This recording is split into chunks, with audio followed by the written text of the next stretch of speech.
Assalamualaikum warahmatullahi wabarakatuh. Halo semua, perkenalkan nama saya Hana Carmila. Saya mahasiswa UIN Fatmawati Soekarno Bengkulu dari program studi Komunikasi Penyiaran Islam, kelas 2B.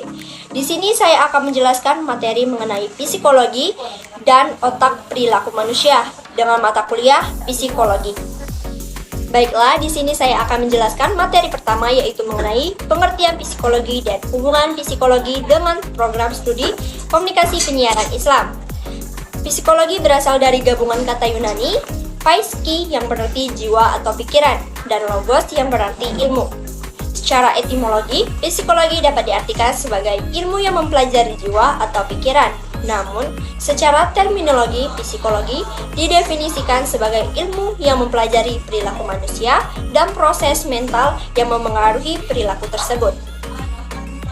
Nah, menurut buku Psikologi Komunikasi dari Jalaluddin Rahmat, hubungan antara ilmu psikologi dan program studi komunikasi penyiaran Islam sangat penting dalam pemahaman interaksi dan berkomunikasi antar individu dalam konteks keberagaman. Psikologi memberikan pemahaman mendalam mengenai proses mental individu yang memengaruhi cara individu berkomunikasi, sementara program studi komunikasi penyiaran Islam fokus pada cara berkomunikasi yang efektif dalam konteks ajaran agama Islam. Baiklah, lanjut ke materi yang kedua tentang makalah yang berjudul Otak dan Perilaku Manusia.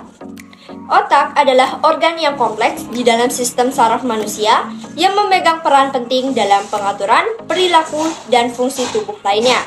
Otak memproses informasi, mengatur emosi, dan mengatur gerakan tubuh. Perilaku manusia dipengaruhi oleh aktivitas otak dan interaksi kompleks antara struktur otak dan lingkungan eksternal. Contoh dalam kehidupan sehari-hari, misalnya ketika seseorang merasakan lapar, otak akan mengirim sinyal ke tubuh untuk mencari makanan. Kemudian, perilaku individu akan mengarah pada tindakan memasak atau membeli makanan untuk memenuhi kebutuhan tersebut.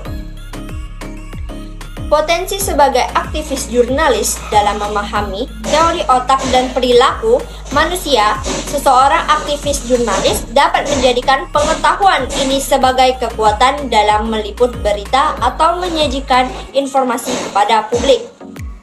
Dengan pemahaman tentang bagaimana otak manusia merespon informasi dan stimulus tertentu, seorang aktivis jurnalis dapat merancang dan menyampaikan pesan yang lebih efektif.